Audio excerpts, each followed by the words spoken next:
vez corresponde hablar sobre la etapa de sanción, lo que respecta en la ley 30364, donde interviene pues la actuación de la Fiscalía de Familia, como podemos ver como primer punto en el temario, informe al juzgado de familia, sentencias expedidas en el proceso penal, el cuarto tema, reglas de conducta, y por último, la ejecución de las medidas de protección emitidas en sentencia por el juzgado penal y el juzgado de paz letrado. Muy bien, agradeciendo siempre a la institución de Udiaples por la cordial invitación, además también al Colegio de Abogados de Cañete y a todos los participantes que se encuentran conectados a través de Facebook Live y a través de esta plataforma Zoom. Muy bien, ya tenemos el temario que vamos a realizar el día de hoy. Vamos a abarcar cada uno de los subtemas durante las 2 horas de clase. Como bien nos dijo nuestro estimado Reader, en la parte final se les va a dar a ustedes el uso de la palabra para efectos de que si tuvieran alguna pregunta, alguna duda u opinión, pudieran realizarlo a través de nosotros. Sin perjuicio de ello, voy a tratar e intentar de responder todas sus preguntas en orden a través del chat. ¿Sí? A través del chat que concuerden directamente con la clase y con cada uno de los temas anteriormente mencionados. ¿Correcto? Muy bien. A modo de introducción, porque debemos de entender, ¿no? Antes de pasar de lleno ya a nuestro tema, ¿no? Debemos entender eh, finalmente, ¿no? Que nos vamos a ocupar el día de hoy sobre el proceso penal, ya no medidas cautelares o medidas de protección que hemos abarcado muy bien ya la semana pasada. Bueno, ¿no? Eso se sigue en casos de violencia contra la mujer y los integrantes del grupo familiar. Vamos a ver si es que es el mismo proceso común que se sigue para todo tipo de delito o si se tiene algunas notas distintivas o algunas características propias que lo pueden hacer diferente de otro tipo penal. Entonces, hay que hacer un breve recuento acerca de los principales aspectos de la ley 30364, sobre todo en estos aspectos que tenemos del proceso penal. Finalmente, tenemos que entender, ¿no? Que la familia es un nicho que está considerado como el fundamento de la vida en colectividad y de toda experiencia de desarrollo societal. Y ha sido definitivamente y simultáneamente también el escenario cotidiano de desavenencias, de desencuentros, contradicciones, tensiones y, ¿por qué no decirlo, conflictos? Y por último, estos conflictos que ya llegan pues a que tengan un respaldo y una protección a nivel de nuestro ordenamiento jurídico nacional, vienen a ser las agresiones, ¿no? Contra los miembros de la familia y sobre todo contra la mujer. Esta situación hace de la familia y de la vida en el seno familiar un lugar pues y un tiempo de ¿qué? De riesgo e incluso de violencia para quienes tradicionalmente han ocupado pues una ubicación sobre todo de dependencia, de subordinación, de carencia de ese poder decisorio. Y aquí nos dirigimos pues a las mujeres, ¿no? La violencia es uno de los principales problemas sociales que afronta la sociedad y tiene graves consecuencias en la salud, en la economía y en el desarrollo del país.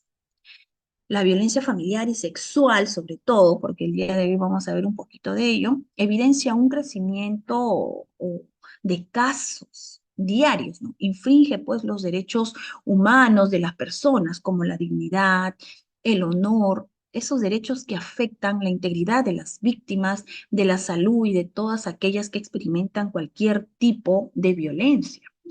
Entonces, por eso es que la ley se tiene que interpretar, siempre lo digo, de acuerdo con la finalidad en la que fue dictada y sobre todo en el contexto social en el que se encuentra. No podemos analizar una ley anterior porque teníamos, pues, antes de la ley 30364, otra forma de ver la vida y otra forma de protección. Ahora con esta ley se han ampliado los tipos de violencia, como muy bien ya lo sabemos, los que hemos venido pues siguiendo este tipo de diplomados y otros similares que ha dictado Ubiápolis, sabemos que se ha ampliado esta gama de tipos de violencia, con la finalidad de que no tan solo se proteja en el ámbito familiar, en el ámbito tutelar a través de las medidas de protección y medidas cautelares, sino también que se sancione penalmente y que de encontrarse responsable, claro que sí, los sujetos activos sobre este tipo de imputaciones jurídicas. En todas estas fases del proceso se garantiza pues que la integridad física y mental de las víctimas, sobre todo aquellas que corran el riesgo, ¿no?, de intimidación, de represalias o de victimización reiterada o repetida, que se puede dar, ¿no? Y que se da, dicho sea de paso, ¿no? O sea, nosotros no somos un país, pues, que no podemos, después de todas las estadísticas que tenemos del INEI, de la ONS, entonces, nos encontramos dentro de estos principales contextos de violencia contra la mujer y los integrantes del grupo familiar. Que dicho sea de paso, también tenemos varias pasos grandes que se han dado a lo largo de estos años con todas las modificatorias que tenemos y además también con la creación de órganos jurisdiccionales que ha sumado bastante apoyo, ¿no?, para enfrentar a este tipo de enfermedad social que es la violencia contra la mujer y los integrantes del grupo familiar. En el ámbito sanción, directamente son competentes, uno, el juzgado de paz letrado, que se tramita por faltas, el juzgado penal o mixto, que determina la responsabilidad de las personas que hayan cometido delitos, fija la sanción, fija la reparación que corresponda. El juzgado penal o mixto dicta la medida de protección también en la audiencia de incoación de proceso inmediato, que lo vamos a ver más adelante, en caso de flagrancia en riesgo severo, ¿no? ¿Y eso quién nos determina? Artículo 17A de la ley de 30364. Entonces, eso es lo que tenemos, ¿no? Porque la ley no tan solo tiene como objetivo, pues, prevenir, erradicar, sino también sancionar toda forma de violencia contra las mujeres y contra los integrantes del grupo familiar. Y acá en nuestra diapositiva, pues lo indicamos y lo aclaramos para tenerlo presente, ¿no? Y eso, pues, hace que se mejore los mecanismos de atención y protección a las víctimas. No tan solo hay una mirada sancionadora a los sujetos activos que perpetúan estos delitos, sino también de protección a las víctimas. Pero eso va a ser materia de otra sesión de clase. Ahora nos vamos a centrar en la etapa sanción. ¿Qué es lo que sigue o qué es lo que continúa si es que hay una denuncia, si es que alguien anoticia cualquier hecho de violencia, si es que el fiscal llega a sus manos estos tipos de hechos? ¿Qué es lo que sucede, ¿no? Eso nos vamos a centrar el día de hoy. Y para eso debemos de entender este tipo de imputación que se le realiza al sujeto activo, quiénes son las personas o los sujetos que van a estar protegidos por esta ley, ¿correcto? Entonces debemos de saber. En primer lugar, definición de la violencia, ya sabemos cualquier acción o omisión también. Por eso se dice conducta, ¿no? Que le cause muerte, daño, sufrimiento, ya sea físico, sexual, psicológico, acá también le faltó económico, y que se produce en el contexto de una relación de responsabilidad, confianza o poder. ¿Qué quiere decir eso? Que el fiscal no va a poder activar toda su actuación si es que hay un hecho de violencia común, ¿correcto? Sino que tiene que darse en un contexto y tiene que verificar, porque hay una línea delgada del hecho de violencia común, hacia esa vinculación y esa relación y ese contexto que se da dicha violencia que todos conocemos como agresiones físicas, agresiones psicológicas, sexuales, patrimoniales y de cualquier otra índole que respecta hacia la mujer, pero en un contexto de responsabilidad, de confianza o de poder a cualquier integrante del grupo familiar o hacia la mujer. Correcto. Entonces, ¿qué nos encontramos dentro de los integrantes del grupo familiar? Cónyuges, perdón, excónyuges, padrastros, madrastras también, convivientes, descendientes, ascendientes, los que hayan procreado hijos en común sin haber convivido, ¿correcto? Los parientes colaterales de los cónyuges, los que habitan en el mismo hogar, sí que tengan algún vínculo de familiaridad. Puede ser el padrino o puede ser un vecino que habita dentro del hogar y que temporalmente se encuentre ahí. Convivientes hasta el cuarto grado de consanguinidad y segundo de afinidad.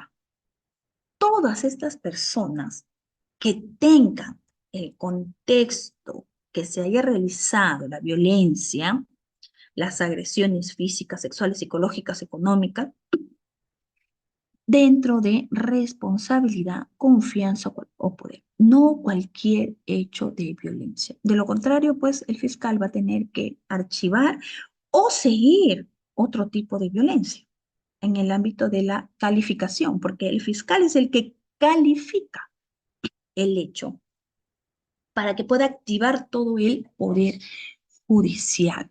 Entonces, no tan solo debemos entender esto, como que son además las mujeres, sino también grupo familiar.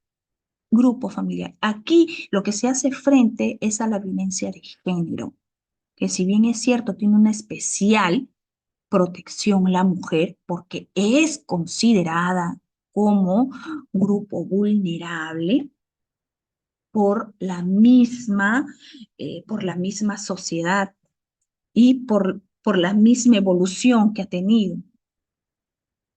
Mujeres en cárcel, discapacidad, cero positivo, afroperuana. Finalmente, todas las mujeres en cualquier tipo de sus ámbitos, porque lo que se previene y lo que se protege y lo que se tiene que sancionar es la violencia de género, porque debemos de tener un país libre de violencia, mujeres libres de violencia. Y todo ello, ¿en dónde recae?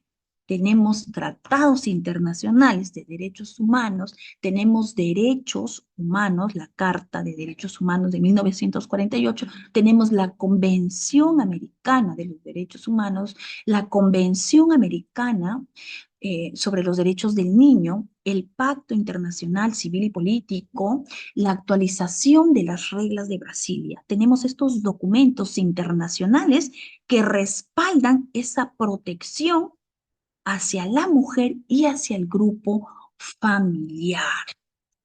Muy bien. Entonces, tenemos dos ámbitos de protección. Por un lado, a la mujer por su condición de tal, ¿qué queremos decir con eso? Violencia de género, ¿no? Como manifestación de discriminación, pues, que afecta la capacidad de las mujeres de que puedan gozar de sus derechos, ¿no? A partir de su dominio, de su control y todo lo demás, ¿no?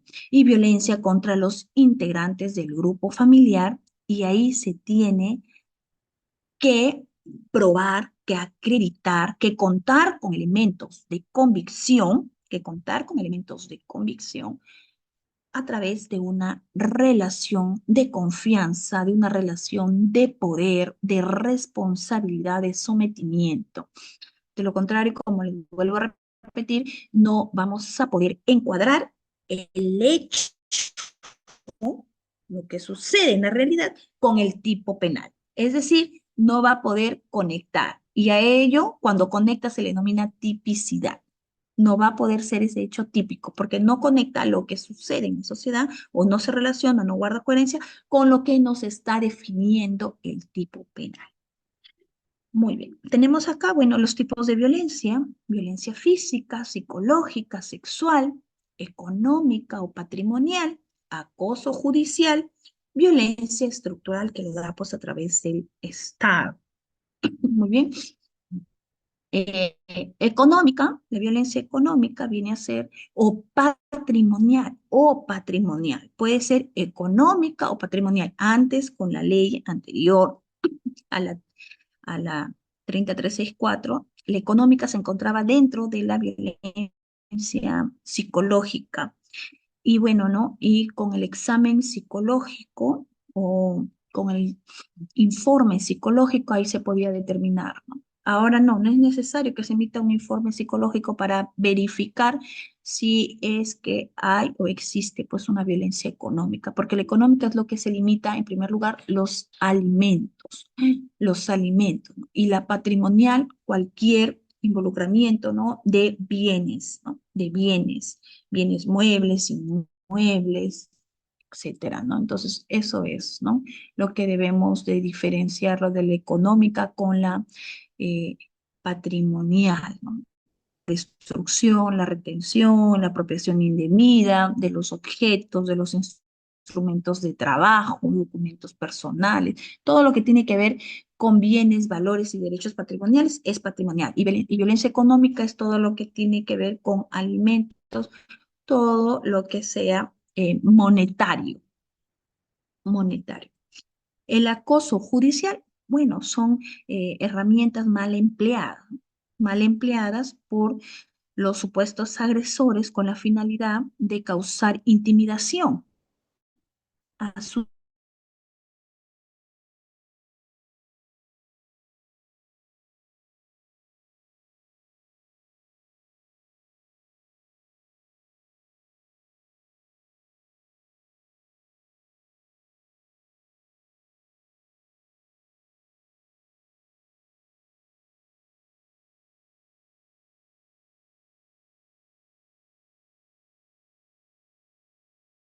herramienta, porque son esas herramientas que utiliza, ¿no? El supuesto agresor para intimidar, está causando violencia a sus víctimas. También se le ha denominado el acoso judicial. Y la violencia estructural cuando cualquier organismo estatal, cuando cualquier funcionario o servidor público no realiza sus funciones como tal y restringe los derechos que no quiere o que no desea tomar la declaración de cualquier hecho de violencia.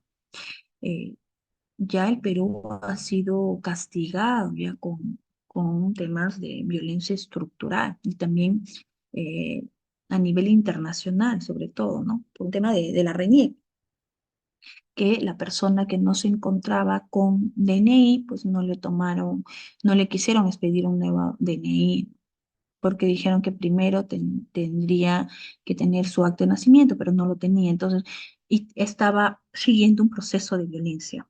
Por lo tanto, hizo la denuncia respectiva, pues, y le dijo, usted, René, tiene la obligación de otorgar DNI y de no personas, y sobre todo si son víctimas de violencia. Entonces, por eso es que ahora, por ejemplo, en lo que son cualquier persona, si sea sin DNI, puede ir a interponer denuncia y el Estado es el que tiene que recepcionar. Ya el fiscal, el Poder Judicial se encargará de calificar y de llevar a cabo si es que es no las comisarías. Por eso hay que tener bastante cuidado porque eso significa violencia hacia la mujer, violencia hacia el grupo familiar. Pero ¿qué? Violencia estructural. El Estado es el que, a través de sus funcionarios, servidores, restringe los derechos fundamentales. Es un tipo de violencia que se ha incrementado, ¿no? Naturaleza sexual que se cometen contra una persona, ¿no? Sin su consentimiento o cuando sea bajo coacción. Incluye actos pues, que no involucran penetración o un contacto físico y se considera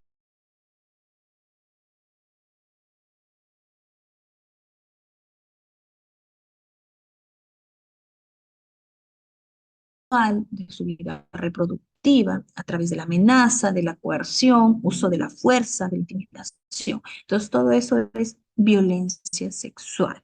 Y violencia psicológica viene a ser la afectación, ¿no? La afectación tendiente ya sea a controlar, a aislar a la persona, a humillarla, a avergonzarla, y que eso puede ocasionar daños psíquicos. que son pues las alteraciones de algunas funciones mentales o las capacidades de la persona, ya sea por un hecho, sucedido por un hecho, o por un conjunto de situaciones de violencia, que puede ser ese menoscabo de manera temporal o de manera permanente, que puede ser también ese menoscabo de manera reversible a través de tratamientos terapéuticos o irreversible. Y todo eso pues lo determina aquí el psicólogo, ¿no? El psiquiatra, todo ello, ¿no?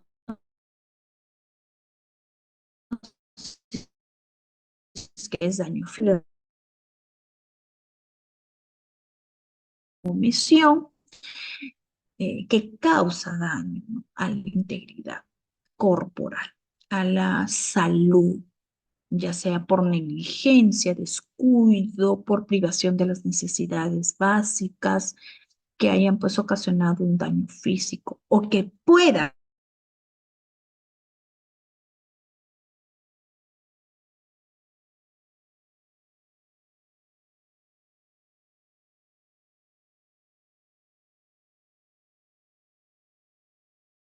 10 días de incapacidad médico, pues es faltas. Pasando los 10 días ya sería delito. Pero si es que se realiza en el contexto de poder, si estamos hablando del grupo familiar, ¿no? Responsabilidad, de confianza, y no requiere ningún día, pero se ha acreditado que existe violencia física, pues se encuentra dentro de este tipo de violencia. ¿Correcto? Dentro de este tipo. A ver, vamos. Me dice acá que no se escucha mi audio.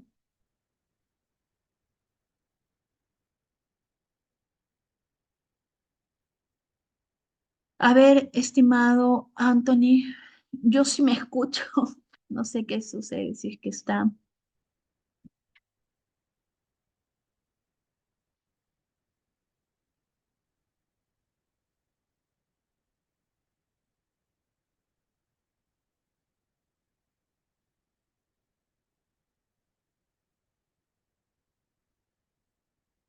¿Me escucha? O de repente es el audio de los demás participantes. Quiero saber si es que esto es para todos o solamente para algunos, porque yo hasta ahora sí me logro escuchar bien. A ver, estimado Anthony, ¿algo deseas indicarme o indicarle?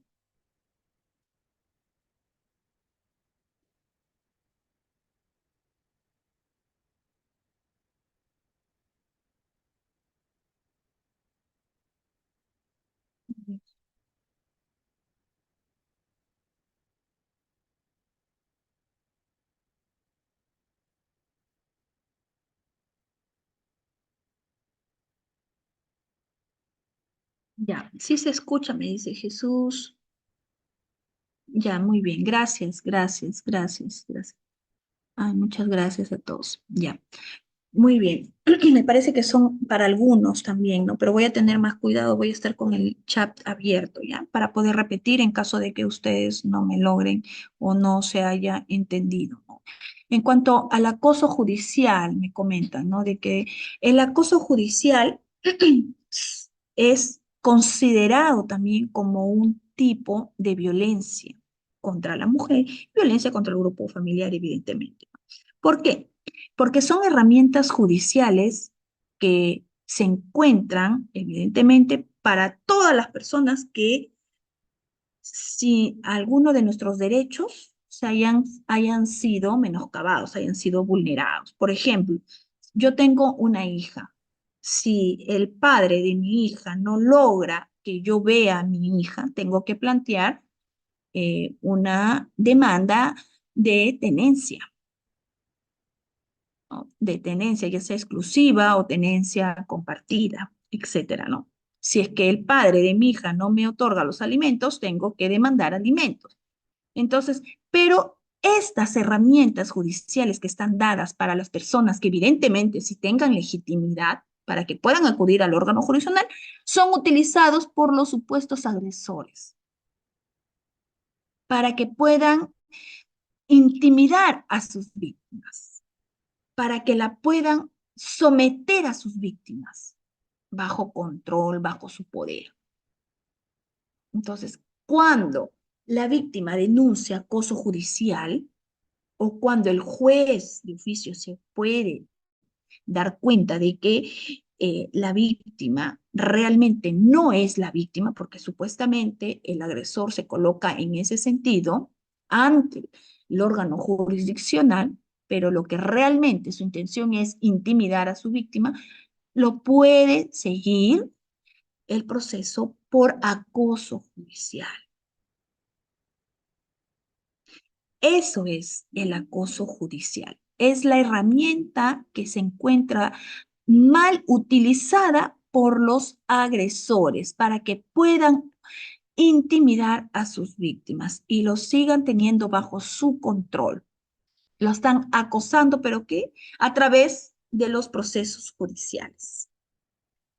Muy bien. Vamos a seguir entendiendo. Sí se entiende, ¿no? Sí se entiende. A ver, por favor, si me llevan la manito. Ya. Eso es, en buena cuenta, ¿no?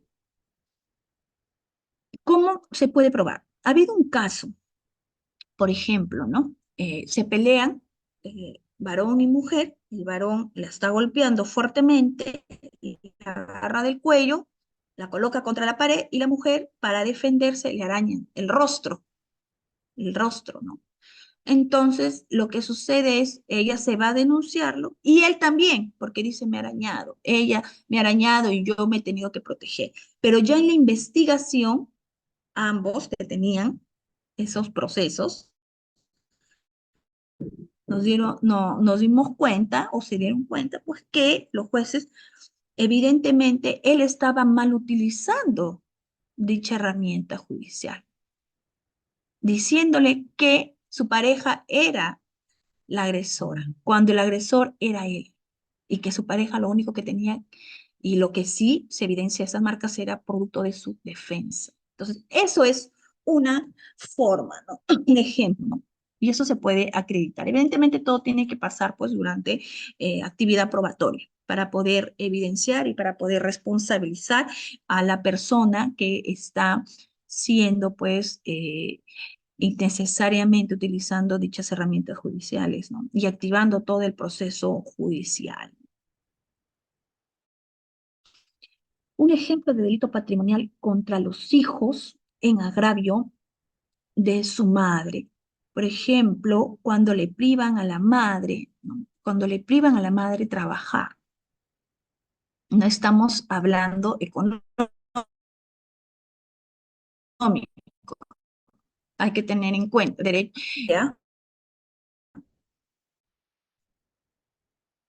económico o propiamente dicho, la pensión de alimentos. No pagar la pensión de alimentos, ¿correcto? No pagar la pensión de alimentos. Entonces, como no paga la pensión de alimentos, lo que hace es no tan solo privar a sus hijos, que lo pueden tener expeditos el proceso de alimentos, sino también está limitando económicamente. Y eso es un delito. Muy bien. Sí, de igual forma se presenta. Todos los procesos, todos los tipos se presentan de igual forma, ¿no? Me parece, a ver, voy a ver si es que se encuentra. Ya, correcto. Muy bien, vamos a pasar a ver. ¿Sí lo ven las diapositivas? Sí, doctora. Ya, quiero pasar las diapositivas.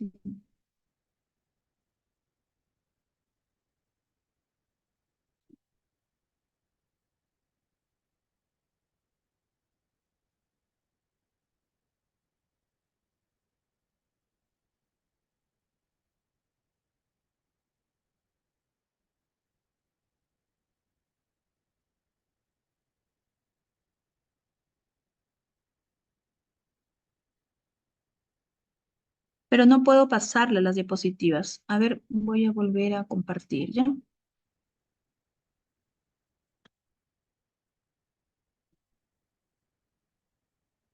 Ahora sí.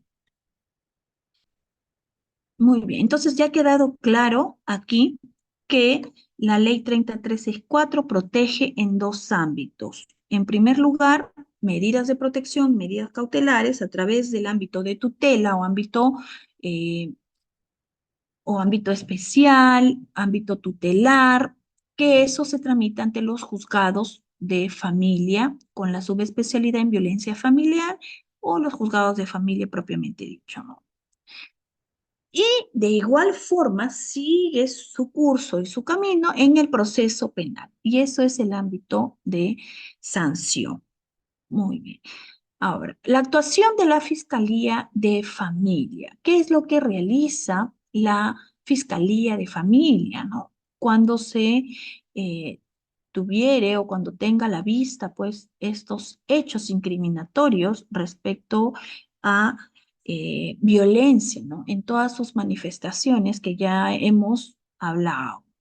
En el juzgado de familia solo se evalúa si la víctima, nosotros ya sabemos, ¿no? ¿Qué es lo que hacen, ¿no? Los juzgados de familia, tiene algún tipo de riesgo. Ya en la fiscalía se evalúan, pues, todos los tipos de material probatorio, de manera objetiva, ¿no? De manera objetiva. Y eso es que en la investigación preparatoria hay diligencias preliminares donde van a recabar pues todas las informaciones que tienen, ¿no? Las ocurrencias de los hechos, las posibles delictuosidad, si es que hubiere, elementos materiales, poder individualizar a los involucrados.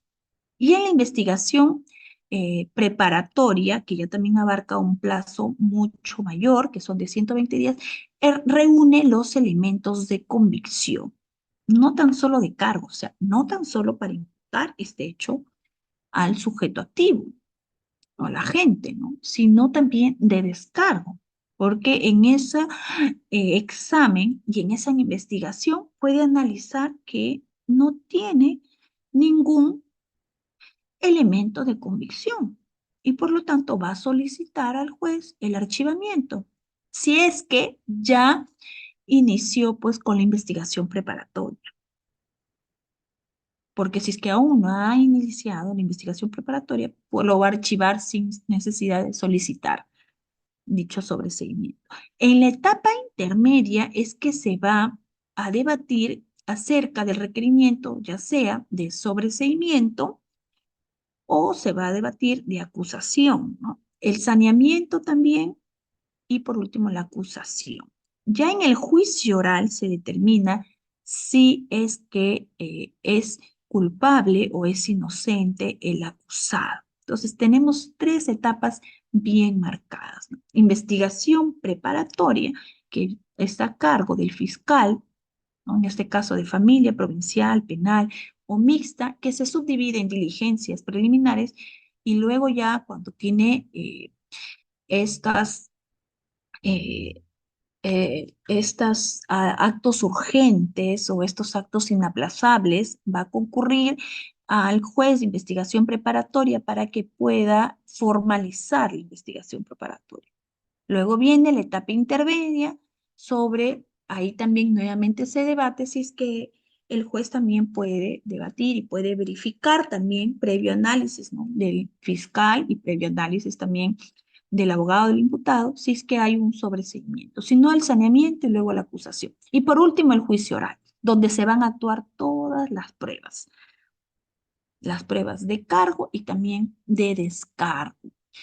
Entonces, si ya está todo recabado, la actuación del fiscal, formalizar ¿no? La investigación y se suspende ahí el cómputo de la prescripción de la acción penal y el fiscal no va a poder archivar.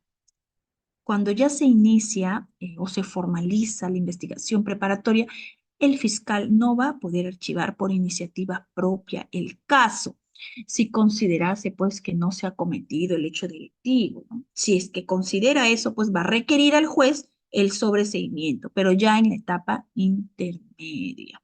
En la investigación preparatoria es que el fiscal debe recabar todos los elementos de cargo y de descargo. Termina la investigación preparatoria antes de los 120 días, el fiscal analiza el caso para que pueda decidir si formula requerimiento acusatorio o sobreseimiento. Con esto termina su actuación del fiscal en investigación preparatoria propiamente dicha. ¿Correcto? A ver, me dice, vamos a ver hasta aquí si es que hay preguntas. Acá tenemos.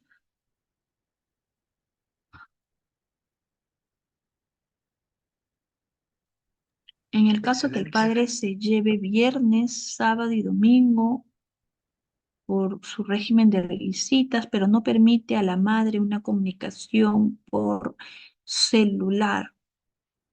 Bueno, ahí tendríamos que analizar si es que esa no comunicación se debe a una alienación parental o se debe a que quiere restringir la comunicación propiamente de su hija, ¿no? Yanina Borda, ¿se puede considerar acoso judicial las denuncias realizadas en distintas materias, denuncia por hurto, daños, denuncia por violencia psicológica? El acoso judicial son cualquier tipo de denuncia o demandas o cualquier tipo de herramienta judicial que se tiene contra la supuesta víctima, ¿no? Eso es, ¿no? Con la finalidad de poder intimidar. Si todas estas denuncias es para intimidar porque están colocando hechos falsos, todas estas denuncias es para que la víctima, ya sea varón o mujer, realice cualquier circunstancia o cualquier situación que no quiere, entonces sí es acoso judicial. Doctora, me dice, en caso de que un padre que pasa alimentos a su niño y deja de hacerlo a raíz de que la madre solicita aumento y este padre menciona que no pagará ni un mes más de pensión y que realizará una demanda de filiación extramatrimonial, ¿se podría estar en un caso de acoso judicial?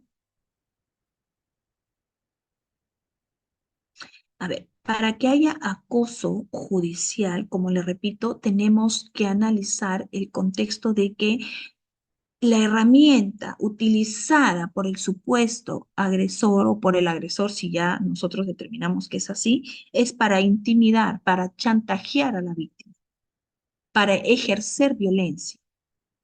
No es porque yo necesito, por ejemplo, régimen de visitas y demando régimen de visitas.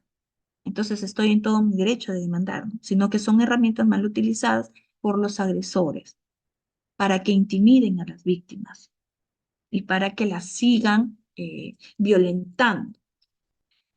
A ver, renunciar constantemente a los trabajos para evitar descuento judicial es violencia económica u omisión a la asistencia familiar. El simple hecho de no pasar alimentos a sus hijos ya determina violencia económica, ¿correcto? Y además también, si es que hay una sentencia, si es que ya hay una sentencia y ya hay liquidaciones pendientes o devengadas que no han sido pagadas por el demandado, puede acarrear que se remita copias a la Fiscalía Penal de turno para que la Fiscalía determine si es que existe o no omisión a la asistencia familiar. Ese es otro tema, en la omisión de asistencia familiar. Doctora, a ver, me dice Shirley. Doctora, ¿puede demandar divorcio por causal de imposibilidad de hacer bien común quien hace abandono? Bueno, esto no es un tema del día de hoy, estimada Shirley. Ya hemos visto las reglas de que nos ha hablado nuestro estimado Reader, ¿sí? Violencia, divorcio por causal de imposibilidad, no estamos hablando el día de hoy. Las violencias en general tienen tiempo de coeducación para hacerlas denunciar. Desde ya, muchas gracias. ¿Qué dice? Tienen tiempo de coeducación, no lo entiendo, de caducación. No tienen, no caducan. Entiendo de que me estás diciendo eso, ¿no? La demanda por infidelidad tiene plazo de prescripción. A ver, eso tampoco es materia. Estamos hablando de la etapa de sanción de violencia. A ver, nuevamente, en audiencia de decisión de medidas cautelares también se puede pedir el sobreseimiento del proceso, ya que el que denuncie al agresor no tendría elementos convicción de cargo para pedir esas medidas. No, estimada Jesús María. A ver, hasta aquí nada más, ya luego vamos a seguir, porque siento que nos estamos desviando del tema. En medidas cautelares y medidas de protección estamos hablando de un ámbito tutelar. ámbito que se sigue en los juzgados de familia. En el proceso penal, ámbito sanción, se sigue ante los juzgados penales. No se pueden mezclar. O sea, yo en medidas de protección no puedo pedir sobreseimiento porque no es la herramienta correcta. El sobreseimiento se pide dentro de la etapa intermedia, dentro de un proceso penal, que es competente, evidentemente, el juez penal. Muy bien, sigamos. Proceso inmediato. Los supuestos de aplicación del proceso inmediato es uno, flagrancia delictiva, ya sabemos, confesión del imputado, si es que hubiere, se están acortando, ¿no? Es acortar el proceso, no llevarlo a juicio oral, sino que en un solo acto se realice todo. Elementos de convicción evidentes, si es que el juez cree que tiene suficientes elementos de convicción y estos son evidentes, que denotan la responsabilidad directa del imputado, entonces realiza un proceso inmediato. ¿Para qué voy a llegar a juicio? ¿Para qué voy a actuar tanto si ya lo tengo toda la evidencia aquí? Entonces vamos a cortar los plazos. Eso es lo que en buena cuenta se puede denominar el proceso inmediato. Y la omisión a la asistencia familiar y conducción en estado de ebriedad o drogadicción. Bueno, aquí omisión a la asistencia familiar y conducción, bueno, se entiende de que son medios probatorios de actuación inmediata que a su sola vista y con la cómputo del plazo y recabar algunos otros medios de prueba para poder verificar si realmente se encuentra dentro de este tipo penal para poder llevar un proceso inmediato. Entonces, eso debemos de saber, ¿no? Entonces, en los casos de violencia contra la mujer y los integrantes del grupo familiar, se detiene al supuesto agresor. Si es flagrancia, ya sería el agresor, ¿no? Y la PNP está facultada de poder allanar el domicilio de la gente o el lugar donde se han cometido los hechos y comunica de manera inmediata al juzgado de familia para que pueda, en primer lugar, por un lado, ámbito tutelar, por un lado, estamos hablando de un lado, de un ámbito, otorgar medidas de protección y por el otro lado, ámbito sanción, nuestro tema, para al fiscalía para que pueda formular el requerimiento del proceso inmediato. Es flagrancia, sabemos de qué flagrancia, proceso inmediato. Acá tenemos como una opción.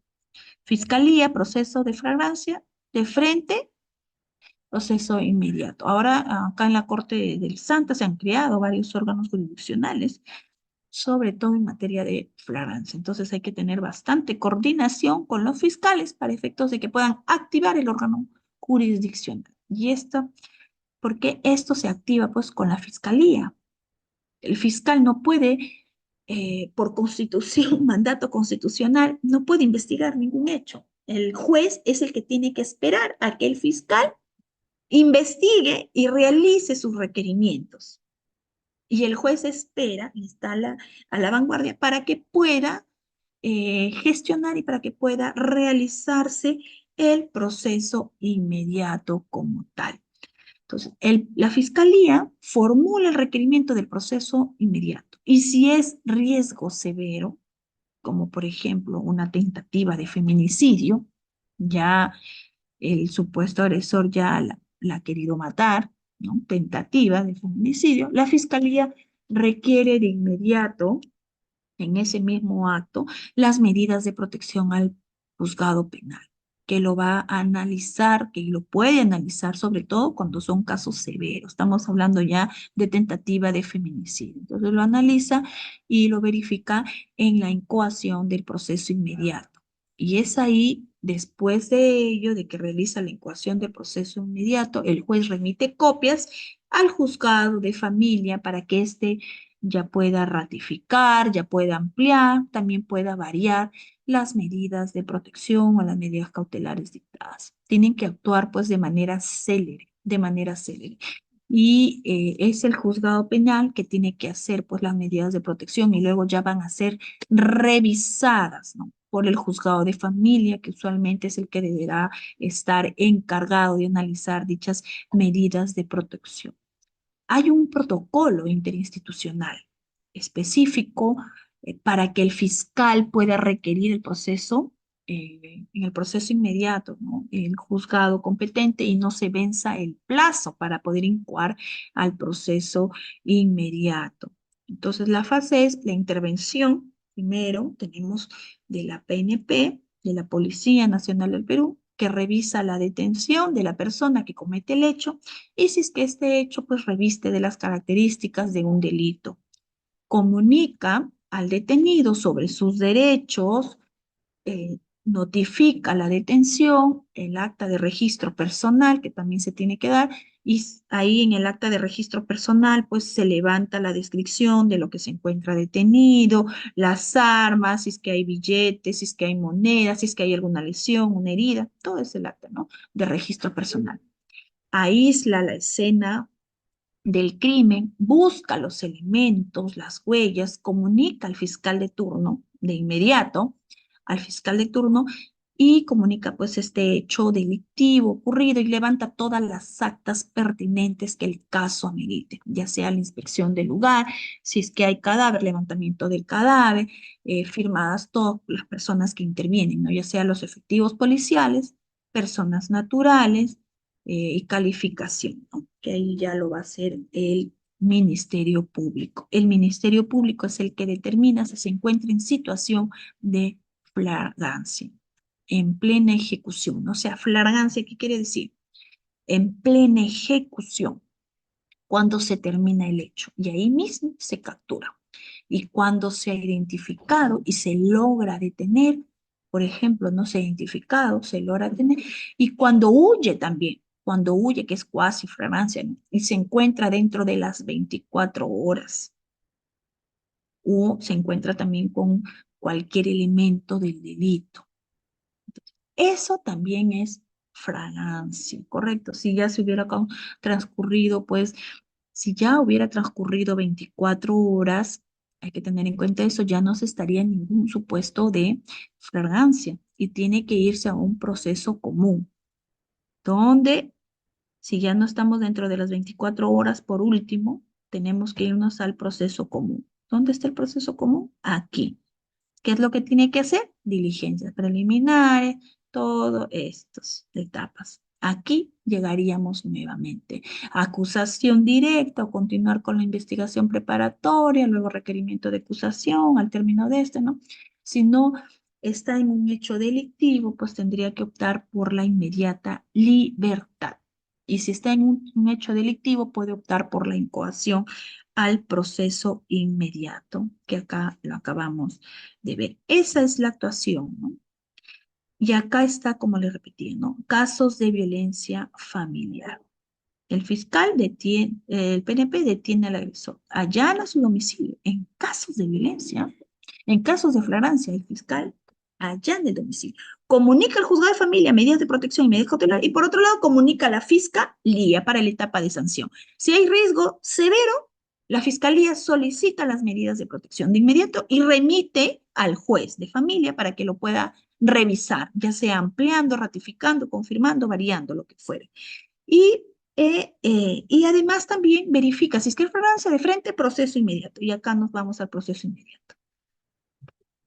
Muy bien, esta es la fase, ¿no? De calificación que tiene el fiscal.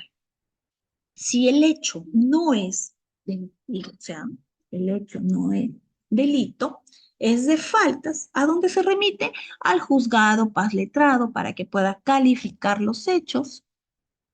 Y si el juez de paz letrado verifica que faltan elementos, remite a la comisaría.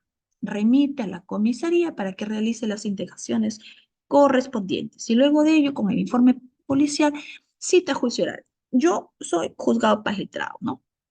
Cuando yo tengo esos tipos de casos y me faltan elementos de convicción y me faltan documentos necesarios para poder citar a juicio oral, entonces nosotros le damos 5 días al fiscal, perdón, al fiscal no, a la policía, y además de eso, no tan solo oficiamos a la comisaría, por ejemplo, de Buenos Aires, de Villa María, que tenemos acá, ¿no? En Nuevo Chimbote, sino también al efectivo policial encargado de dicha diligencia. lo notificamos bajo procedimiento de remitirse copias a su órgano de control, que es la inspectoría. Y además también al agraviado, para que nos ayude y nos apoye con el seguimiento y que también nos pueda traer la documentación necesaria. Eso es lo que se está gestionando en este despacho para poder agilizar y para poder, pues, mover todo este aparato judicial y lograr en buena cuenta un proceso célere, un proceso que nos dé objetividad para poder iniciar algún juicio oral si es que tuviera. Si es que, o si no, también archivarlo si es que no hay ningún elemento de convicción. Si es que el PNP, luego de pasados los 5 días, informa de que ya no existe mayor elemento de convicción, se informó, emite su informe y esos solamente son los documentales pertinentes que se me han hecho llegar y además también el agraviado está notificado y tampoco hace caso omiso a eso, pues si yo ya no tengo ningún elemento de convicción, no tengo ninguna individualización, por lo menos, ¿no? Del supuesto agresor o del supuesto procesado, no tendría razón para citar a juicio oral. De ahí se archivaría. Y así se hacen pues, en varios, ¿no? También, como que también me recaban toda la información necesaria y se cita a juicio oral. Muy bien, entonces el juez de paz también se puede considerar que no existe falta, porque en los juzgados, bueno, en los lugares donde no existe juez de paz letrado y existen jueces de paz, los jueces de paz son los encargados de tramitar las faltas, de tramitar las faltas. Entonces, el juez de paz también puede considerar que no existe falta contra la persona y emite pues el auto de archivo. Pero si decide que sí va a juicio, notifica a todas las partes para que se puedan apersonar a la audiencia y se realice la misma. Ya en los procesos que no versen sobre violencia contra la mujer y los integrantes del grupo familiar, sí pueden ver el tema de la conciliación, pero en el tema de violencia contra la mujer es un tema cíclico. Periodos de paz, eso lo hemos hablado, ¿no? La semana pasada. El tema de violencia contra la mujer no hay conciliación porque es un tema cíclico. Periodos de paz, armonía, luego vuelve la situación de conflicto y esta va escalando, nunca va disminuyendo, esta va escalando y puede concluir en una situación de muerte contra la víctima. Por eso es que no podría haber acuerdo conciliatorio en los temas de violencia. En los casos donde se emite una sentencia absolutoria en los casos de violencia familiar, las medidas de protección, ustedes saben que podrían seguir, si es que así lo verifica el juez de familia, quien es el único que puede dejarlo sin efecto. Y la sentencia condenatoria también, aparte de la condena, añade pues el tratamiento terapéutico para la víctima, para el sentenciado. También existe pues la comparecencia con restricciones, las medidas adoptadas por los gobiernos locales, que es para proteger a las víctimas, que se tiene que inscribir, ¿no? Al registro único de víctimas, al registro único de agresores y cualquier otra medida a favor a la víctima. ¿Correcto? Acá tenemos, ¿no? Este proceso de faltas, ¿no?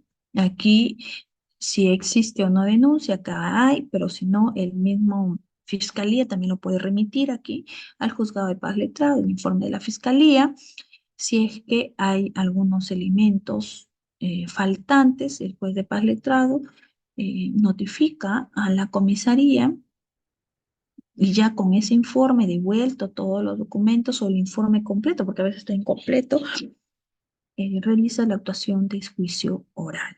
Hay una audiencia, hay una sentencia y esta puede ser apelada. ¿A dónde va la apelación? Al juzgado unipersonal, al juzgado penal unipersonal. Correcto. Ya, a ver, vamos a ver, estamos ya hasta aquí. Este es el informe al juzgado de familia. Claro, el, el, el fiscal informa, ¿no? Al juzgado de familia y también el juez de paz letrado también va a informar al juzgado de familia, ¿no? Para que pueda otorgar las medidas de protección y las medidas cautelares pertinentes. A ver, vamos a...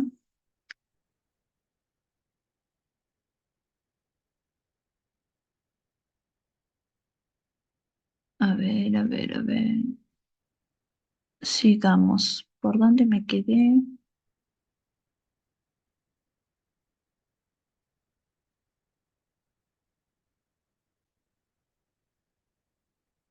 Me dice Rocío Varillas Borja, ¿desde cuándo se contabiliza el plazo de prescripción, doctora? El pedido de sobreseimiento o prescripción es formulada por la defensa del investigado. ¿En qué etapa? Cuando se le notifica con eh, la formalización de la investigación preparatoria y luego también se le va a citar a una audiencia, ya sea de acusación, de requerimiento acusatorio o de sobreseimiento. Pero cuando se le notifica con la investigación, tiene plazo, ¿no? La defensa del investigado para que pueda, ¿no? Para que pueda también instaurar sus mecanismos legales correspondientes, la defensa técnica correspondiente, ¿no? Ese es en la etapa intermedia, estimada Rocío. Pedro Villanueva, buenas noches, doctora Luis. Dice, es buenas noches, acoso patrimonial. A ver, el acoso judicial involucra todo, ¿no? El acoso judicial involucra a las herramientas judiciales que son mal utilizadas, ¿no? Por los agresores para que puedan intimidar a sus víctimas.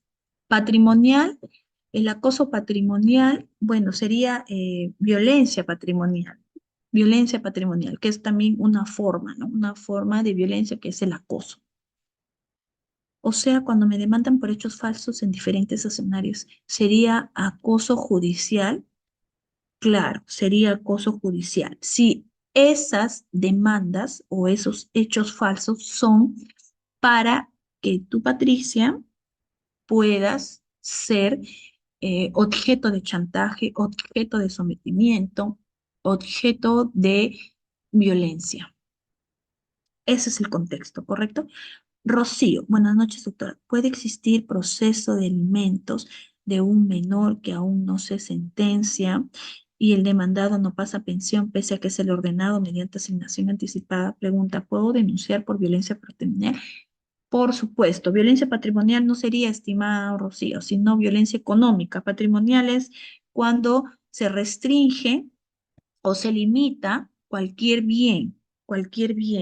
Económica es más directamente a las restricciones monetarias. Muy bien. La violencia judicial, ¿en qué parte del código lo encontramos? Está dentro de la ley 3364, que involucra todos los temas y las nuevas modificatorias. Y ya el fiscal lo va a tener que instaurar como, por ejemplo, ¿no? Si es que es el acoso judicial, ya lo estaría dentro de este tipo de violencia, dentro de este escenario, lo tendría incluyendo como violencia psicológica, ¿correcto? Como lesiones psicológicas. Pablo Ortaya me dice, doctora, el Ministerio de la Mujer no quiere recibirme la denuncia. ¿A dónde debo quejarme? Bueno, hay un órgano de control dentro del Ministerio de la Mujer, ¿no? Ahí se tiene que instaurar la queja o si no también directamente a la comisaría, si es que no quiere recibir la denuncia, porque si es que no desean, no tenemos que tener en cuenta eso. Muchas veces el Ministerio de la Mujer están limitadas sus actuaciones para diversos sujetos de protección. Entonces, si es que no desea o si es que no le corresponde recepcionar una denuncia, le tienen que decir dónde usted es, a dónde debe de acudir. No solamente decir, no puedo llevar o no puedo recepcionar su denuncia. A mí me pasa un caso, por ejemplo, ¿no?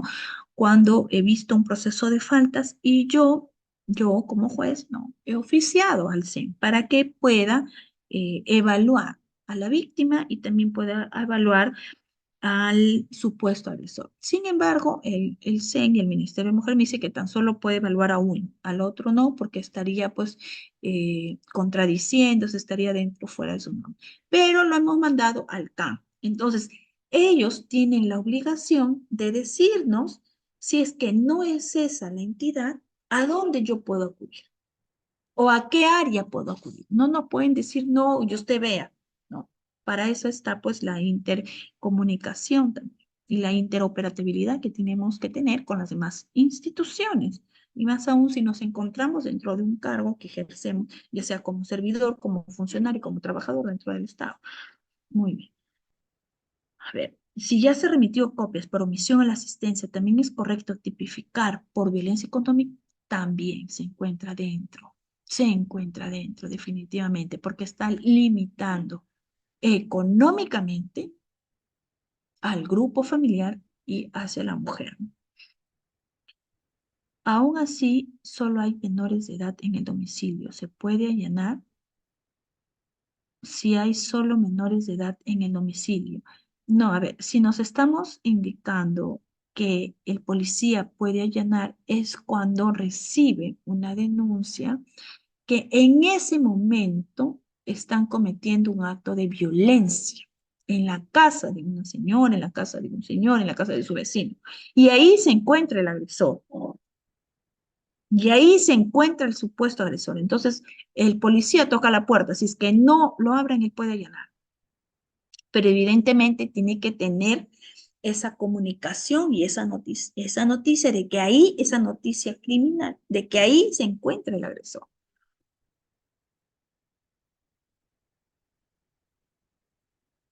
Claro, son 24 horas que te tiene que realizar, no más. 24 horas, estimada Patricia. Janina me dice, el esposo que abusa económicamente de su esposa, sometiéndolo a no proporcionarle dinero suficiente para los gastos generales del hogar. Prueba de ello es que luego de 30 años de casada nunca le dio dinero y la abandonó. 2 meses antes le colocó con una tarjeta de dinero de 1.500 soles, nada más se fue de la casa engañándolo diciendo que se iría a trabajar, provincia, la abandonó, luego puso denuncia en la comisaría que abandonaba su hogar por incompatibilidad de caracteres. A ver, si es que el esposo abusa por más de 30 años, pues debemos de tener algún indicio de que durante esos 30 años esa víctima ha sido realmente pues violentada. No tan solo es decirlo, sino también tener indicio idóneo, algún elemento de convicción para efectos de poder tener una tesis que respalde, ¿no? Que sea respaldado los hechos con la realidad. Y si le coloca pues una tarjeta de dinero de 1.500 soles a nombre de la señora, ¿cómo podemos decir que la está violentando económicamente? Me parece algo contradictorio, ¿correcto? Me parece algo contradictorio eso porque no es coherente con lo que el abuso y con lo que el señor hace, ¿no? Cuando ahí ya no sería un tema de violencia, sino ya sería otros temas, ¿no? Que no estamos dentro de la clase del día de hoy. Félix me dice, Pen, cuando la agraviada ya no desea denunciar en el momento de la fragancia por temor tal vez a su pareja, eso es usualmente lo que sucede, ¿no? Muchas veces la agraviada ya no desea continuar, ya no quiere. Sin embargo, se tiene que ver mecanismos necesarios y eso tiene que gestionar. También ahí está, pues, en principio, si es que ya no desea, no es que el proceso se archive de inmediato, el proceso sigue porque son normas de orden público, porque los derechos fundamentales no son disponibles de las personas. Yo no puedo decir yo no tengo un derecho fundamental hoy día y va a ser disponible de mi persona, que yo misma me voy a restringir. No, porque sobre mí está el Estado y están las leyes.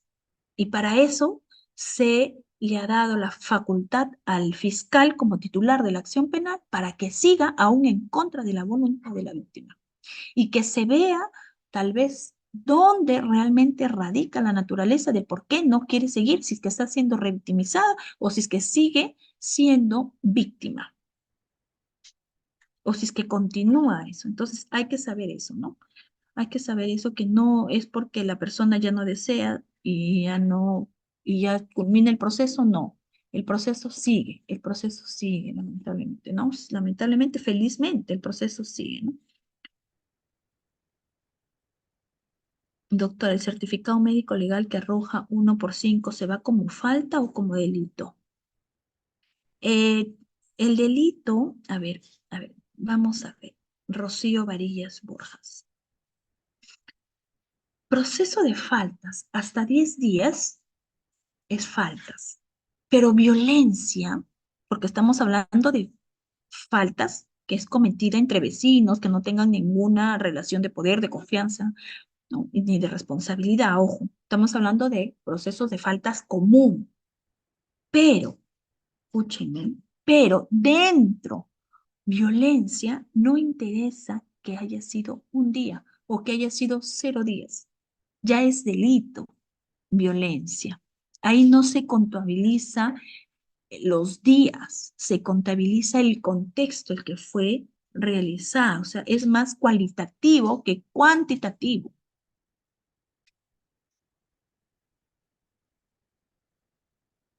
¿Sí? Entonces, ahí, si es que se realiza, si es violencia contra la mujer, y hay elementos probatorios suficientes, idóneos, que se ha configurado violencia contra la mujer, así sea 5 días, comúnmente huiría como faltas, ¿no?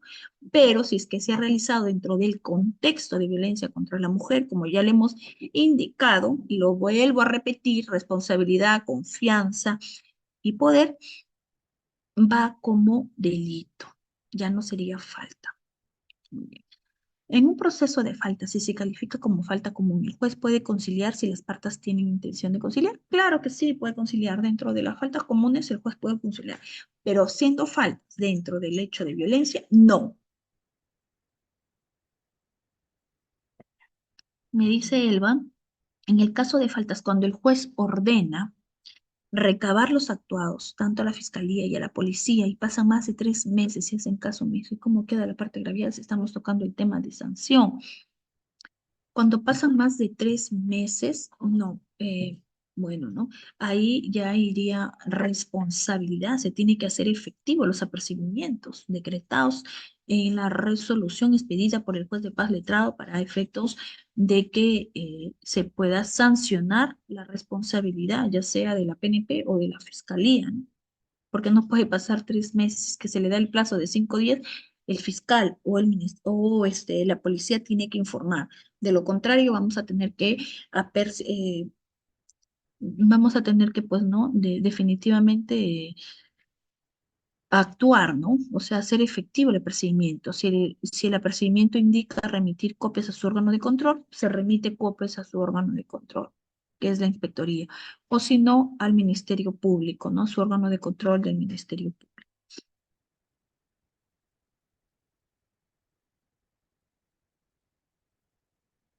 A ver, ¿el proceso de violencia familiar va en penal o se queda en el juzgado de familia? Va en dos ámbitos, ya sea en el ámbito penal y además también en el juzgado de familia.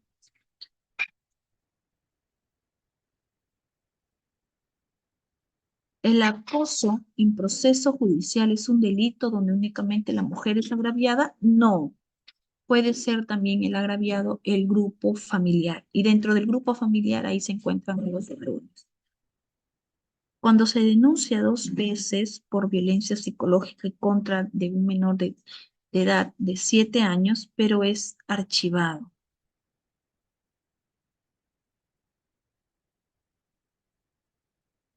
Pero es archivado. Bueno, tenemos que verificar si es que tenemos algún inconveniente contra las resoluciones de archivo o las disposiciones de archivo que realiza el Ministerio Público o las resoluciones de archivo que lo realiza pues ya el órgano jurisdiccional, pues si es que no estamos de acuerdo podemos interponer los recursos impugnatorios para que el superior lo pueda analizar, porque no es solamente enviar archivos, sino también se tiene que contar con una debida motivación del por qué y dar cuenta, ¿no? De las razones que se está llevando archivo. Claudia Silva me dice, buenas noches, en una agresión física, el denunciado rompe el celular de la denunciante. ¿Es un caso de violencia patrimonial? No, no. Ahí lo que prima sería violencia psicológica, o si es que lo tira frente hacia su cuerpo, violencia física. Patrimonial no, porque no lo ha realizado, bueno, según mi criterio, no, con la intención de restringir o de limitar su patrimonio, porque ahí me estás indicando que es una agresión física, ¿no? Y esa es la que va a primar, y ahí es donde se va a encuadrar. Tiene que ver mucho con el dolo, la intención que tiene el agresor al momento de propiciar o al momento de efectuar cualquier hecho. Beatriz me dice, la denuncia de violencia familiar se deriva directo a la fiscalía. ¿Estaría haciendo lo correcto, doctora? Sí, definitivamente. Estimada Beatriz, ¿existe un tiempo determinado para denunciar por violencia económica? No, no existe un tiempo determinado. ¿Existe jurisprudencia en cuanto a violencia económica? Claro que sí, existe jurisprudencia donde sobre todo se indica las diferencias de violencia económica y las diferencias entre violencia patrimonial. Ya se ha señalado.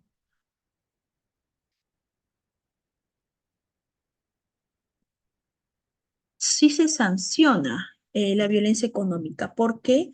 Porque el fiscal lo va a encuadrar si es que de repente hay un hurto, hay daños, si es que hay daños en la propiedad, si es que se limita, por ejemplo, de los recursos.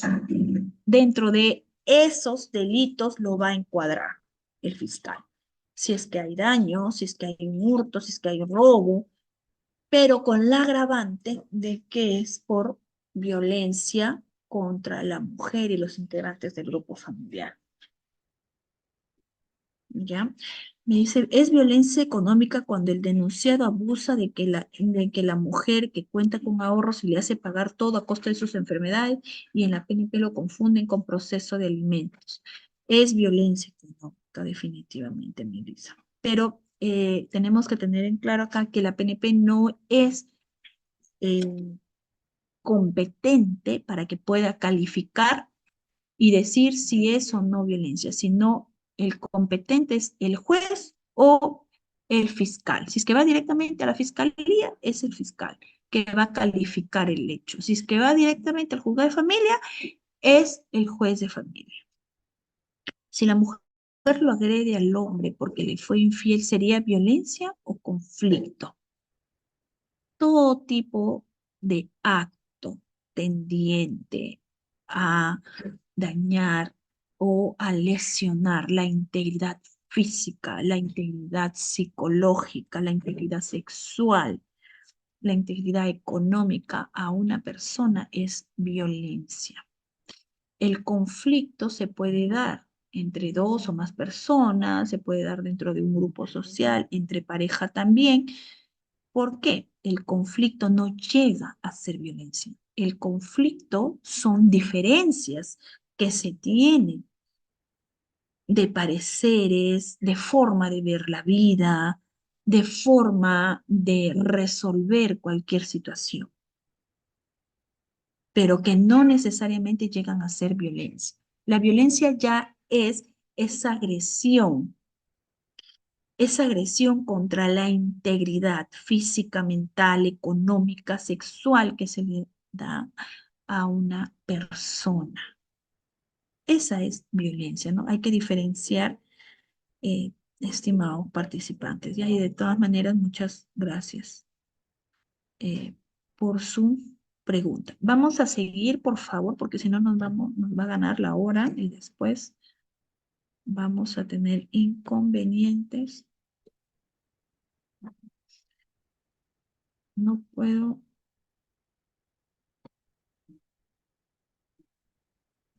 Sí, doctora. Sí, sino que quisiera verificar para mi diapositiva, si no lo puedo colocar. Nuevamente puede compartir, doctora. No hay problema. Estimados colegas, ya saben, la doctora en este momento está solamente activando su cámara. Los demás participantes también tienen que tener activo su cámara, si no, no hay registro que están ustedes en clase. Doctora Marjorie, ahora sí Ya puede. está. Gracias. Este es el proceso por faltas. Ya estamos en el tercer tema. Sentencias expedidas en el proceso penal. Sentencia tenemos absolutoria y la sentencia condenatoria. La sentencia absolutoria es absolver de todos los cargos que se le han sido imputados al procesado, al investigado, al denunciado. La sentencia firme y la disposición de archivo se remiten también al juzgado de familia que emitió las medidas de protección. ¿Con qué finalidad? El juez va a remitir, si es que ya indica de que el supuesto agresor no es el responsable de los hechos, va a remitir con la finalidad de que el juez de oficio puede evaluar si es que las medidas de protección que dictó en un momento ya no existirá el riesgo, ya se dejarán sin efecto o seguirán ahí, para que pueda realizar una nueva evaluación a sus medidas de protección. Si es que es condenatoria, el juez, además de la condena, además de la reparación civil, tiene que realizar estos lineamientos, que acá lo vamos a hacer. Por eso es que no podemos decir que es un proceso penal común, igual que todos los demás, porque lo normal en una sentencia condenatoria es reglas de conducta, fíjese reparación civil y la condena de tantos años, nada más. Pero además de eso, tiene que dirigirse tratamiento terapéutico para la víctima, tratamiento especializado para el condenado, comparecencia con restricciones, ahí una serie de restricciones para el condenado, si es que hubiere, ¿no? Eh, medidas adoptadas por los gobiernos locales. Se inscribe la sentencia, se inscribe en la sentencia, ¿no? Ya sea en el Registro Nacional de Condena y en el Registro Único de Víctimas también. Y cualquier medida a favor de la víctima. ¿Tá? El juez, cuando expide una sentencia, ¿no? Cuando expide una sentencia condenatoria, condenatoria. El juzgado penal y el juzgado de paz letrado comunican pues bajo responsabilidad definitivamente al juzgado que sí o sí con desabsolutorio que remitió pues o que dictó las medidas de protección, que dictó las medidas de protección. Ya el juzgado de familia va a elaborar un informe final respecto al trámite de ejecución de las medidas de protección o las medidas cautelares dictadas, con sus incidencias, disponiendo también el archivo del proceso especial, si es que hubiere, ¿no? Porque podría ser que el juez de familia, nuevamente analizando los hechos, indique que se deje sin efecto las medidas cautelares y las medidas de protección otorgadas porque analizó y consideró y tuvo más elementos de convicción, porque va a verificar esa sentencia absolutoria y puede remitir al archivo, ¿no? De este proceso especial.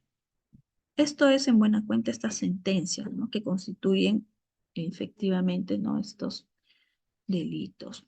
Las medidas de protección.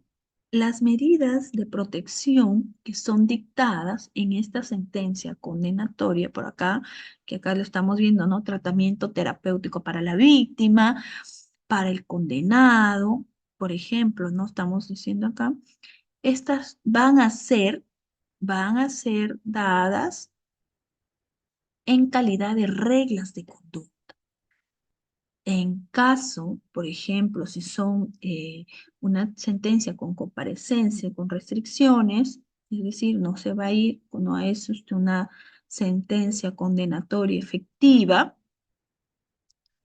en caso de que no realice, esa persona puede convertirse en una sentencia efectiva, ¿no? Una condena efectiva. Entonces, las medidas de protección otorgadas, que ya le hemos visto en el anterior diapositiva, van a ser consideradas como reglas de conducta, como reglas de conducta. Y eso es con la finalidad de que efectivamente, pues, el condenado y la víctima, pues, logren dichas exámenes terapéuticos, dichas evaluaciones para poder realizar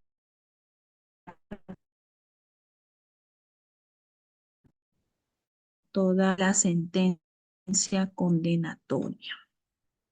Cumple cualquier regla de conducta. El juez penal tiene la facultad, si es que observa el incumplimiento de las reglas de conducta y que pueden estar consideradas y que están consideradas las medidas de protección como reglas de conducta, puede amonestar, ¿no? Al imputado, en este caso no sería el sentenciado, si es que no sigue renuente, puede variar la pena, si es que hay una comparecencia con restricciones, puede hacer efectivo y puede enviarlo al penal. Hay que tener bastante cuidado porque estas reglas de conducta ante un supuesto incumplimiento, el juez tiene la facultad de variar la pena. Y eso pues se es anoticiado y se es combinado, evidentemente. No puede realizar una resolución o un cambio de decisión de manera arbitraria.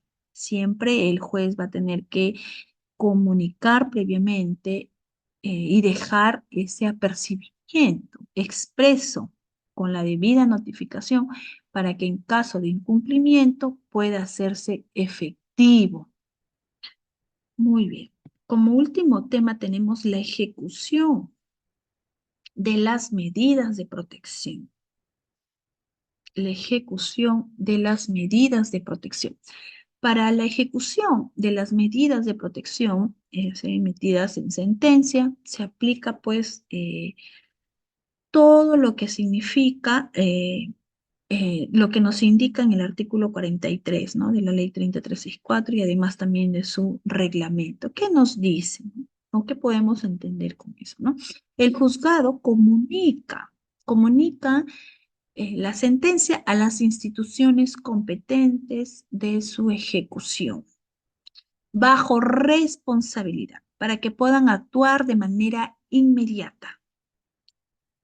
¿Quién es el que va a tener que ejecutar las medidas de protección o, en este caso, no, las acciones que se dan en el proceso penal? La comisaría, la PNP, comunica la sentencia a todas las autoridades y a todas las instituciones competentes de manera inmediata y además también le da una orden. Y eso está pues en la ley, ¿no? Que de manera periódica tienen que informar al juzgado sobre las medidas de protección, si es que realmente están cumpliendo o no están cumpliendo las medidas de protección.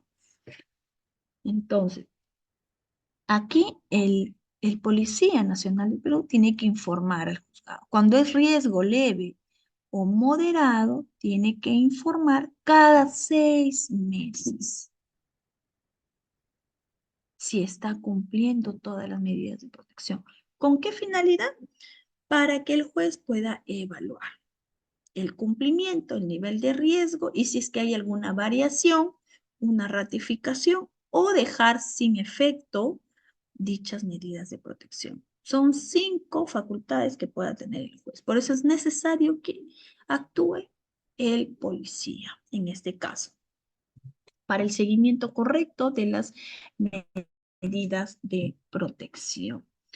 El juzgado también cuando lo considere necesario solicita, si es que ya observa de que hay días y hay fechas o hay requerimientos también de que se deje sin efecto o que se varíe alguna medida de protección, el juzgado puede solicitar a la institución responsable para que pueda emitir los informes adicionales a la medida. Antecedentes penales, informes sobre las viviendas, informes sociales, etcétera, ¿no? Sobre la ejecución de las medidas. Si es que están cumpliendo o no cumpliendo, ya sea los hospitales, ¿no? A veces acá, por ejemplo, se le envía, ¿no?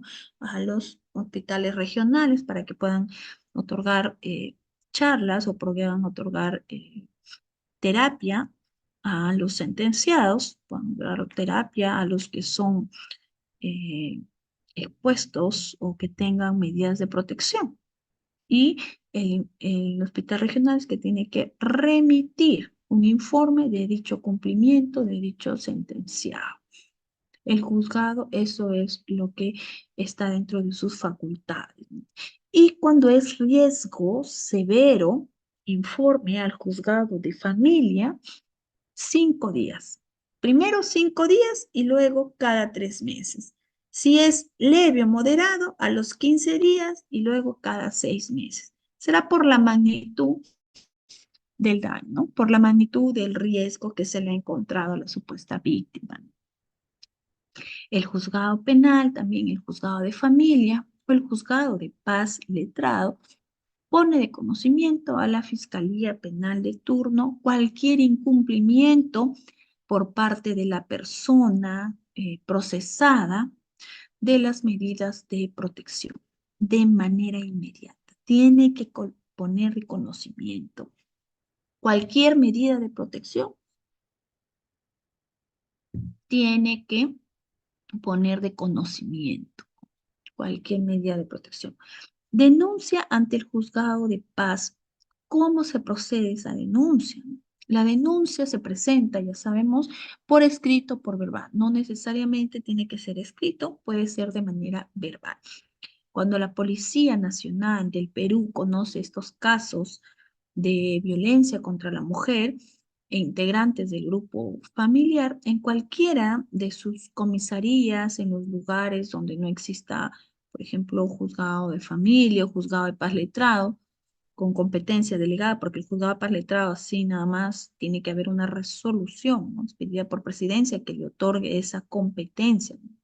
De poder conocer los procesos sobre violencia, poner los hechos a los juzgados de paz dentro de un plazo máximo de 24 horas de haber acontecido los hechos y remite el informe policial que resume todo lo actuado, así también como la ficha de valoración de riesgo, y eso es lo que el juzgado de paz va a tener que valorar y va a poder adoptar las medidas de protección correspondientes, las medidas cautelares también.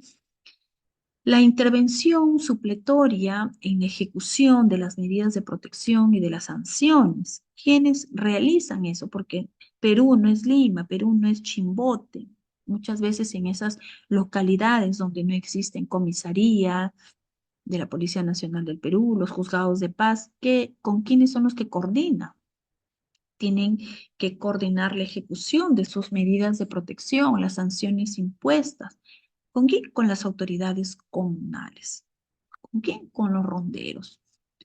Y otras pues que se encuentren dentro de su competencia para que puedan ejecutar dichas medidas de protección, porque no se puede quedar las medidas de protección inejecutables. Tiene que haber actores principales y estamos pues dentro de esta ley de coordinación que aún todavía no sale en el Congreso para efectos de que se fortalezca la interculturalidad y la comunicación entre estos actores que también forman parte de la ejecución de las resoluciones judiciales, ¿no? Entonces, en la intervención de las autoridades de la jurisdicción especial en los lugares donde coexistan, por ejemplo, juzgados de familia, o los que hagan su veces, o los juzgados de paz, con autoridades campesinas, comunidades nativas, rondas campesinas, que revisten pues de funciones jurisdiccionales. Se tienen que establecer medios y se tienen que establecer formas también, como les decía, ¿no? De coordinación funcional, de coordinación operativa, para que puedan investigar y para que puedan sancionar la violencia contra la mujer y los integrantes del grupo familiar. Y eso pues se encuentra constitucionalmente protegido, lo tenemos en el artículo 149 de la Constitución Política del Estado, ¿no? Que le otorga esa facultad pues a las comunidades campesinas y también a los ronderos. Eso ya se aclaró también en un pleno casatorio, ¿no? Muy bien, ¿hay alguna otra pregunta? Si no, a ver, voy a revisar el chat primero para avanzar. Si la mujer lo agrede al hombre porque le fue infiel, ya eso ya lo hemos visto. ¿Cómo es el caso reciente del futbolista? Bueno, sí, creo que esos casos no podemos hablar en este momento. Sin embargo, si es que aconteció algún hecho de violencia, pues tiene que llevar su curso para efectos de que pueda sancionar al supuesto agresor. El exceso de que una mujer denuncia por violencia y el hombre se autolesiona, también denuncia después porque en la comisaría ponen a ambos en detención sin importar el certificado legal. ¿No es un exceso?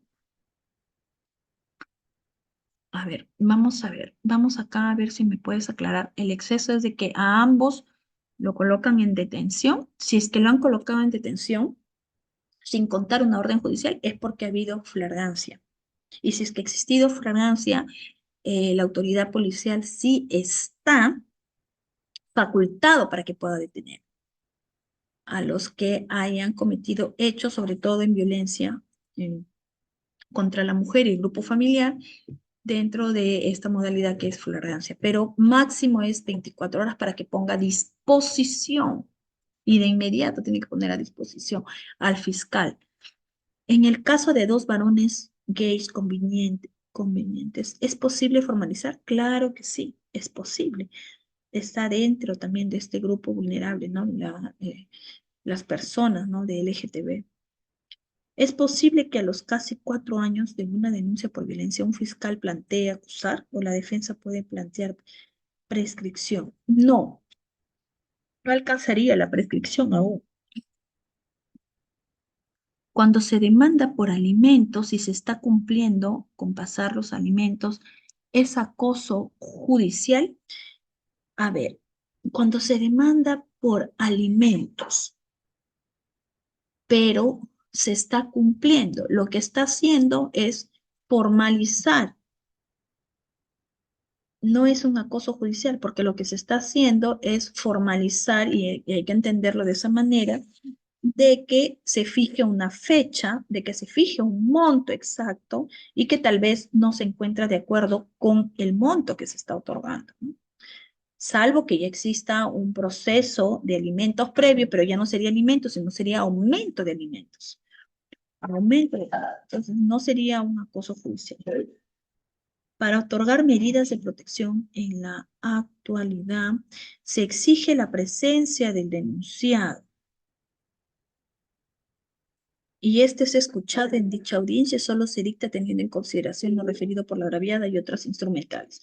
Ya el Tribunal Constitucional ya ha indicado, ¿no? De que no es necesario de que exista presencia del denunciado y que eso no significa pues violación a su derecho de defensa, sino que hay que entender que la naturaleza de la ley 36364 es proteger a la víctima, es pro víctima, y por lo tanto, si el juez considera que el riesgo se encuentra sumamente severo y que puede constituir causas denegatorias o consecuencias eh, difíciles para la víctima, puede realizar o puede prescindir de la audiencia. O sea, no es necesario que el denunciado se encuentre, salvo pues que el juez así lo considere y lo pueda citar al denunciado también.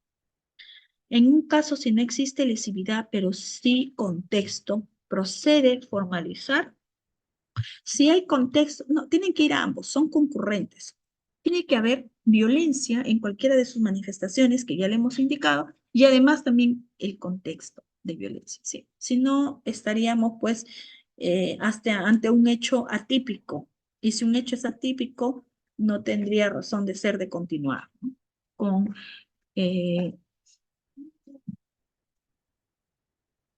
Me dice Emily Quiroz, doctora, buenas noches. Entonces, ¿se pueden aperturar procesos de faltas a pesar de que sea un caso de violencia familiar o si se encuadra en el delito? ¿Se puede aperturar proceso de faltas? Sí, cuando no se encuadra en el delito, correcto. Cuando no se encuadra en el delito. Cuando ya es delito ya no sería falta, sería un proceso penal. Buenas noches, doctora. ¿Cuándo y cómo se solicita el retorno al domicilio? Bueno. Pedro Chávez Arce. Eh, El retorno al domicilio, eso quiere decir que ya existía una medida de protección que ha acarreado que la persona, la supuesta agresora, salga del domicilio y se le prohíbe el ingreso. Se tiene que dejar sin efecto dicha medida de protección en ese extremo para que pueda retornar al domicilio. ¿Cómo se solicita? Se tiene que solicitar por escrito al juez que dictó dicha medida de protección para que en una audiencia pueda analizar, verificar, tomar de conocimiento los nuevos hechos y ver si es que ha cambiado o si es que ha disminuido el riesgo de la víctima. Y así pueda decidir que se deje sin efecto dicha medida de protección y retorne a su domicilio. Marianela me dice, buenas noches, doctora. ¿Cuáles serían las consecuencias para que el agresor, si éste incumple las medidas de protección otorgadas para la víctima?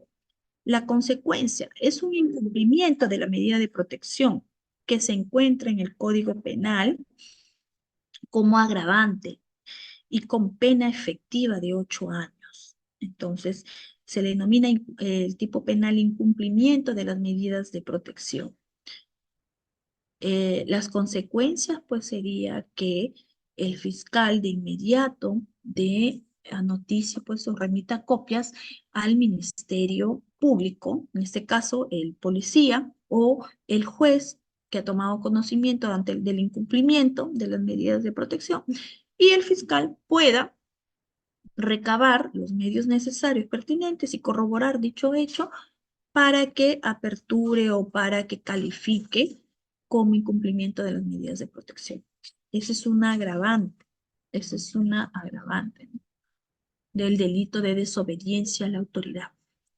Muy bien, a ver, muchas gracias, estimada Marianela. Guillermo Salas, doctora, la violencia económico-patrimonial no tiene tipo penal. ¿Cómo se sanciona penalmente? Sí tiene tipo penal. Por ejemplo, si es que le esconden sus cosas de trabajo, sus instrumentos de trabajo, si ustedes son una manicurista y lo esconden todo, su gel, lo esconden su acrílico, le esconden sus pestañas y no lo hacen, sería hurto dentro del contexto de violencia. El tipo penal hurto, pero dentro del contexto con la agravante de violencia. Si es que tiene un carro, lo rayan el carro, le pinchan las llantas, estamos hablando de su agresor, le pinchan las llantas, lo malogran los frenos, el motor, etcétera, sería daños a la propiedad. Ese es el tipo penal. ¿Sí me dejo entender? Sería daños. Pero, como se ha realizado dentro del contexto de violencia, sería un agravante. Y eso lo va a realizar. ¿Correcto? Estimada Guillermo Salas. Félix, me dice Peña Ormeño. Doctora, en caso de flagrancia sobre agresión a una mujer, la agresión es retenido por la policía, pero la agraviada no desea pasar exámenes de ley y el agresor ya no podría ser detenido. Si hay flagrancia y es detenido por la policía, definitivamente la policía tiene que remitir y tiene que comunicar dicha detención al fiscal penal de turno. Independientemente si la agraviada no desea pasar exámenes de ley, independientemente si la agraviada ya no desea continuar con dicha denuncia o con dicho proceso penal, si ya está detenido mediante flagrancia, el policía tiene que comunicar al fiscal penal de turno. Y ya será el fiscal penal que califique el hecho, que se pueda archivar en la investigación preliminar, como lo hemos visto, o que pueda solicitar su incoación al proceso inmediato por flagrancia delictiva, etcétera, sin tener la declaración de la agraviada, no sé. Ya eso es otro hecho, otra situación. Pero de que se sigue el curso y de que se sigue el proceso tal cual, sí.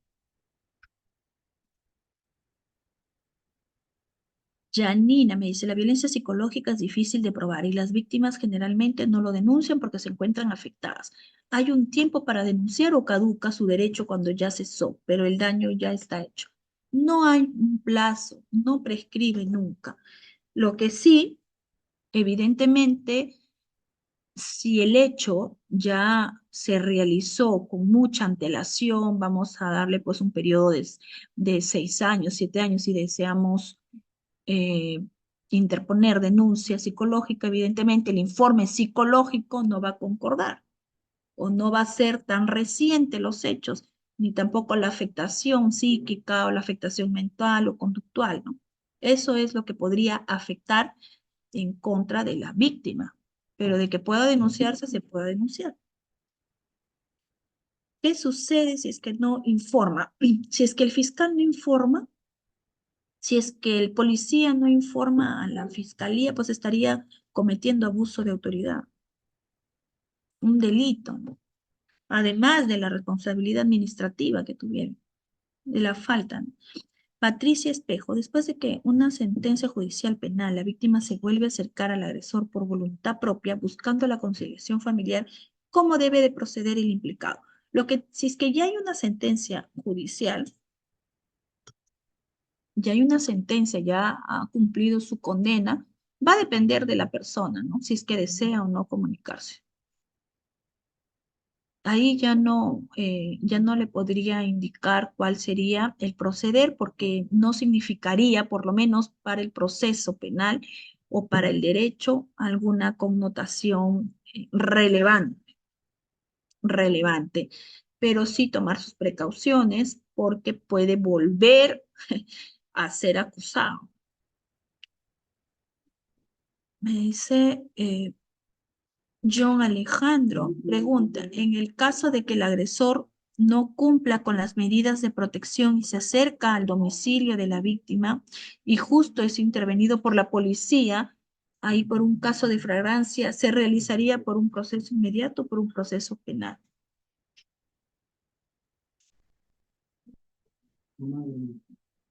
Flagrancia está dentro, contemplado en el proceso inmediato. Definitivamente, ¿no? Si me estás hablando de flagrancia, independientemente de que si existe o no medidas de protección anteriormente, estaría dentro del proceso inmediato, ¿no? Porque es flagrancia y estaría dentro de los supuestos para que se pueda instaurar el proceso inmediato. Beatriz Vela me dice, doctora, yo emití medidas de protección en medidas en violencia familiar y lo ingresaba también a la policía, pero no sé si la policía lo hizo seguimiento.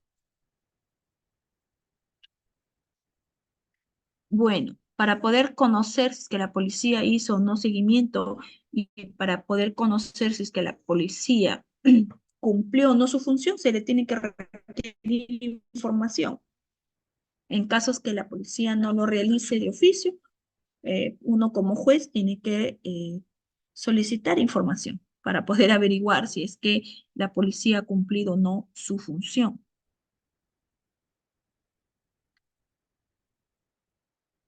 ¿Qué sanción tiene la víctima si no cumple con realizar terapia? Sanción penal, la víctima no tiene ninguna sanción penal. Si no cumple con realizar terapia, pues definitivamente le va a causar alguna desventaja en el sentido de que la otra parte puede decir, yo sí cumplo con todas mis terapias y bueno, ¿no? Hay un salir de este proceso de medidas de protección que me han sido otorgadas. Sin embargo, la víctima no está cumpliendo y por lo tanto puede afectar pues, a la víctima, ¿no? Evidentemente, ¿no? Definitivamente le puede afectar a la víctima porque puede dejarse sin efecto sus medidas de protección y el supuesto agresor puede seguir, pues, ¿no? Puede seguir de esa forma, ¿no? Entonces hay que siempre estar cumpliendo con las órdenes judiciales, ¿no? Por eso es que estamos dentro de un proceso. En el caso de que el imputado se dispone de algunos bienes de sociedad de gananciales, se hablaría de violencia vínculo de ambos. Estaría dentro de violencia económica si es que lo ha realizado, o si es que no lo ha realizado en beneficio de la familia. Se supone que los bienes de la sociedad conjugal o de los bienes de sociedad gananciales es para beneficio de la familia, que es los cónyuges y los hijos, en principio, ¿no? En principio. Por lo tanto, si es que lo ha realizado para su conveniencia o para limitar o para restringir a su cónyuge, estamos hablando de violencia. ¿Correcto?